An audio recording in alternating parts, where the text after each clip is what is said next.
ಮಾಡಿದೆ ಎಂದು ಯಮನಿನ್ನ ಬಿಡುವುದಿಲ್ಲ. ಕೂಡಿಟ್ಟು ಹಣವ ಕಟ್ಟಿದ ಮನೆಯೊಳಗೆ ನಿನಗೆ ಜಾಗವಿಲ್ಲ. ನನ್ನವಳೆಂದು ಕೈ ಹಿಡಿದು ಕರೆತಂದ ಮಡದಿ ನಿನ್ನ ಜೊತೆಗೆ ಬರುವುದಿಲ್ಲ. ಮುದ್ದಾಡಿ ಸಾಕಿದ ಮಕ್ಕಳು ನಿನ್ನ ಜೊತೆ ಬರುವರಲ್ಲ.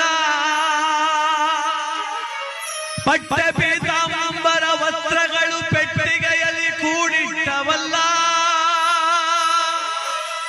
ಜೀವ